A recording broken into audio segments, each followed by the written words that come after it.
Our next guest is the former White House press secretary for President Joe Biden, and beginning March 19th, she will be hosting a weekly talk show on MSNBC called Inside with Jen Psaki. Welcome to the South by Southwest studio, Jen Psaki. Great to be here. I feel like I'm in my living room. Yeah, I know. This is totally normal, right? With makeup and lights, this is our living room. Except with a cool backdrop. Extremely cool backdrop. And I got to give props to your boots. Those boots, show them off.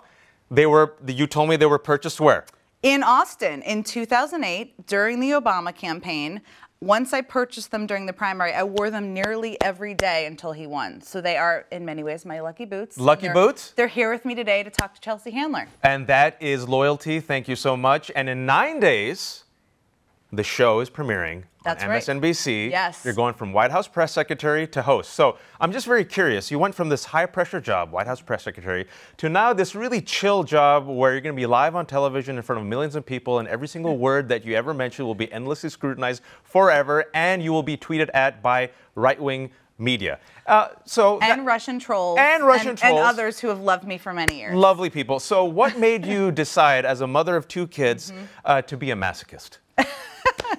Well, what drew me to go work at MSNBC is that, one of the things I loved about working in government was learning about things and then explaining them to the world. And which you do very well. Thank you. But there's this magical moment I would have when I would talk to a policy person, Jake Sullivan or Brian Deese or many of these policy nerds you and I both know. That was a well-played flex of the policy nerd. Very nerdy. And I would understand something and I would say, I want to go tell people about it now. And that's what I hope to do on this show, what we hope to do on the show. I also, because I've worked in politics and government and State Department for 20 years, know that a lot of times public officials can be caricatured, for good or for bad, honestly. Yeah. Sometimes it's this person is only serious, they're only nasty, or they're all good. Everybody's a combination of things. And the other thing we're hoping to do is bring people inside people's lives. And we're going to be spending time with a range of interesting public officials, and that's going to be a feature called Weekend Routine on our show as well. And so people are watching shows, right? Like every week, someone premieres a new show. Yes. There's a personality that comes in, MSNBC, other networks. How is this show going to set itself apart?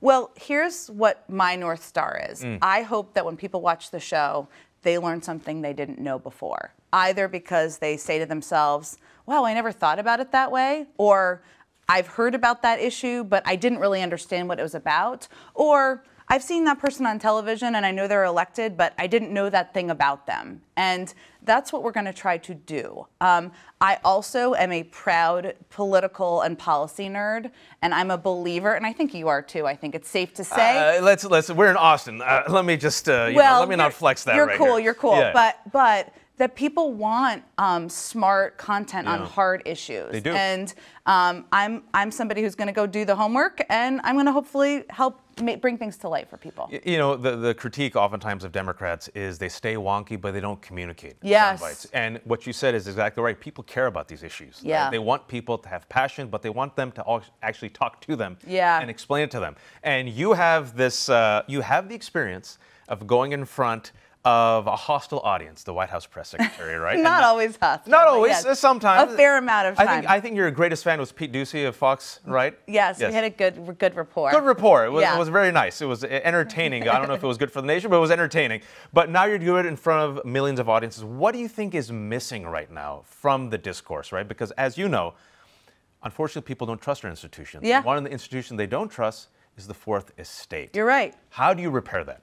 Well, I think part of what I see happening sometimes in Washington, my hometown, I will say, is that people start talking in language that nobody understands if they don't live outside of the zip code. That is something I curl back from, and I hope that I can change how people are understanding what's happening in Washington. So, for example, you and I both know what this means, but most people don't. If somebody says, oh, well, I'm a member of the squad, but my boss is a blue dog, and I appreciate the gentle lady from Arizona who helped make this bill get through committee. It's like, what the hell just happened there, right? Dogs, squads, gentle ladies.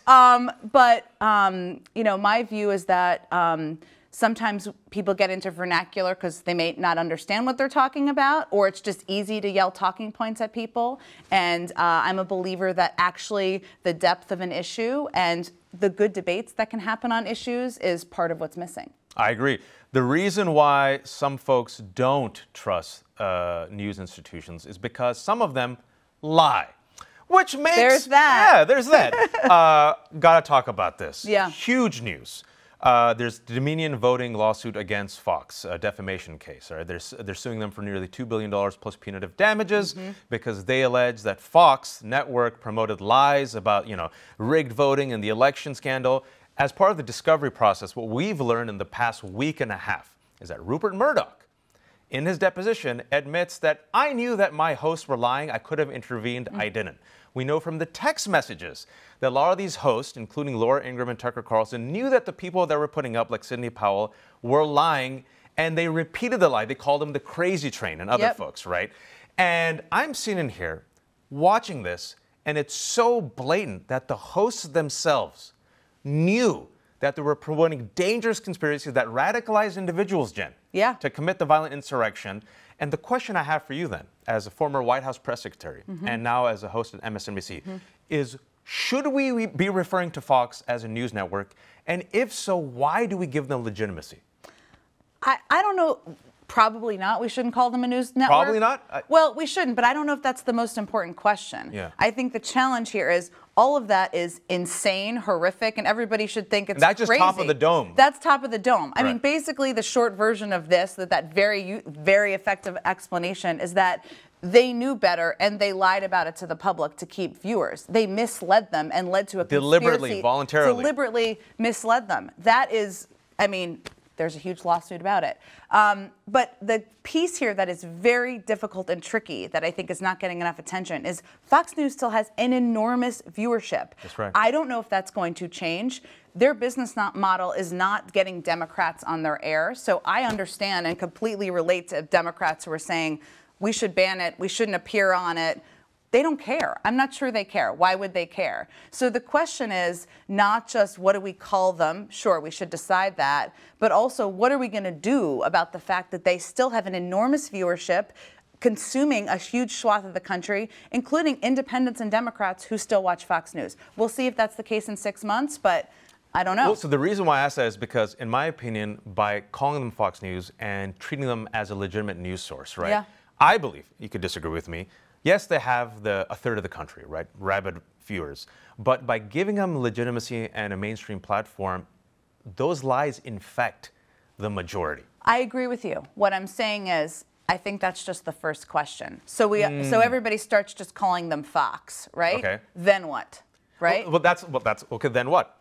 Well, then what? What I think the hard question is do Democrats still appear on? Do they not appear Should they? on? I think it's not as easy as saying everybody should not appear. Yeah. Because that is like saying, look, I've been pretty outspoken about the evils of social media platforms. I don't think we can not post on Facebook and TikTok and Instagram, because then you're kind of ceding that to people who are spreading disinformation. So I don't actually have an answer, but I think that's one of the most important questions. Well, here, let me ask you a specific one. You were White House press secretary, right? Yes. Should Fox be given those press credentials if we now know that they're voluntarily lying and pretty much doing right-wing propaganda? Well, let me explain something to everybody who has watched the briefing. There are a lot of propagandists in the briefing room, okay? Not just certain people from Fox. There is OAN, Newsmax. There are people who don't even belong to news organizations. There are people representing foreign governments who go to the State Department briefing and the Defense Department briefing. So you'd have to ban about a third of the briefing room. And the thing that is the drawback of that I'm not sure people are talking about enough, is that gives them a lot of fodder to say, look, they've banned us. They've banned us, the institution, to delegitimize. My view when I was in the White House was I did Fox News Sunday more than I did any other Sunday show. Now, granted, there's a lot we've learned since then. Not a lot of it is a huge surprise, let's be honest. Sadly, not a lot of it is a huge surprise. Don't give them more power by making them bigger. And so, to me, I'm not sure that banning them from the briefing room is the right move. So it's interesting. You said, right, you give them fodder for saying, oh, look, they're liberal media, they're canceling us, they're shutting us down. My pushback to that would be, no matter what you do, they seem to hate you, right? And so how do you, Jen Psaki, now that you're on MSNBC, win over a large part of America, which, look, you've traveled the country, people aren't evil. They're just average Joes. Yeah. They watch something and they get radicalized, right? They're not bad people. How can you even win that group over that is being force-fed so much propaganda? Is it possible to win them over, you think? I think we have to believe it is, and I don't think it's going to be you're moving 10 to 15% in a few months, right, over. I'm also of the view that sometimes there are we're all guilty, everybody, of making everything out to seem like a 5-alarm fire, and everything is not a 5-alarm fire. Breaking news. Right. Not everything is a 5-alarm fire. Breaking news at South by Southwest Studios. Not everything's a 5-alarm fire. And I think part of regaining credibility is telling people this is not a 5-alarm fire. This is a 5-alarm fire. Agreed. Not being alarmist about everything that happens, including when it's something Marjorie Taylor Greene says or Donald Trump. Some things they do and say are 5-alarm fires, but not everything. And so that's another piece that I think I'm going to try to do. Here's a critique oftentimes that happens of media, right? They say it's a turnstile. So Trump administration. People leave the Trump administration and they go straight to Fox, right? Trey Gowdy. Shout out. People say the same thing now about MSNBC. They're like, look, Jen Psaki was a member of the Biden administration. Now she's got a show on MSNBC. Simone Sanders had a role in the Biden administration, and now she has a show on MSNBC. So isn't it the same? Isn't this liberal bias? How do you counteract that?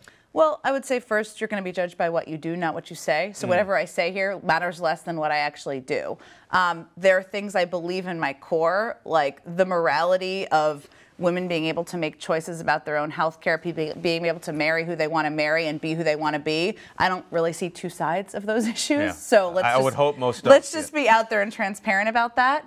But I also think that there's an advantage to coming from an administration. Frankly, whether it's me or George Stephanopoulos or Dana Perino or Simone, I actually know when something is, what the thinking is, what behind the scenes. How the halal sausage is made. How it all works. What's real and what's not real. What's a 5-alarm fire and what's not a 5-alarm fire. I mean, I've spent the last 20 years sitting in campaign buses and the Situation Room and in the Oval Office. That is what I hope to bring to light.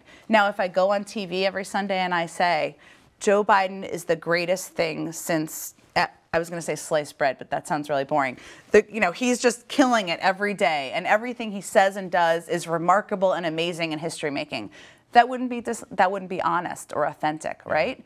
But what I can do is I can provide and convey to viewers what I think is actually happening, what I'm hearing from the White House, what I know from being there, what the thinking is, and also convey what kind of advice I would be giving if I were in the White House at the time. So you just touched upon something where, and I wanted to quote you, is you told the New York Times, when it comes to Biden, quote, I'm not going to gratuitously attack him, nor am I going to gratuitously applaud him. If he deserves applause, I will applaud him. If he deserves critique, I will critique him. Where does he deserve critique right now as president? Well, look, I think I don't know what happened behind the scenes and why he hasn't been to East Palestine. I don't know the reasoning for that. I think he is one of the most... The train derailment in Ohio. The train derailment in Ohio. At this point, it's probably late in the process for him to go. He's one of the most empathetic people I've ever worked with and for. I think the drip, drip, drip of documents. I don't know that I put that on his shoulders, but that's hard to understand from the outside. And even as somebody who has insight on it, there are moments like both of those where you're like, I don't know how this came to be or came to happen. What people also don't get to see is sometimes you're making choices between two not great options. That could have been the case. But no, I think what I was trying to say in that, which is more eloquent than what I just conveyed, is I will critique when I see moments, as the examples I just gave. I also don't think it's authentic for me to just look for moments to attack him, just to show myself to be legitimate, because that's not authentic either. Right, you're trying to win over another side and like doing too much, if you will, right? Correct, exactly. It's trying to find that balance. It is the balance, and you will have 9 days now. No pressure, though. But when it came to the White House press secretary, you were known for your Psaki bombs, right? That was one positive of social media, Jen. No, My sisters, I don't know if you have siblings. Do you have siblings? I'm an only child. Okay. I'm a unicorn when it comes to South Asians. All right, amazing. I have two younger sisters, and they would wear sweatshirts that said Psaki bomb on it just to kind of make fun of me. So, yes, I'm familiar.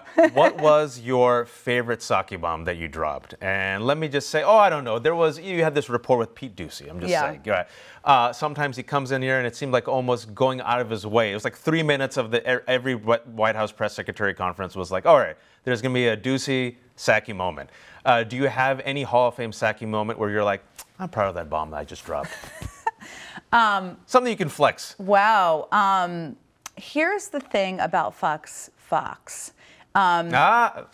See what I did there? Yeah, well you can watch it and understand without them telling you what they may ask about in a briefing. Because it's either they have crime, immigration, something else that is in that caravan, CRT, and rotation, wash and repeat.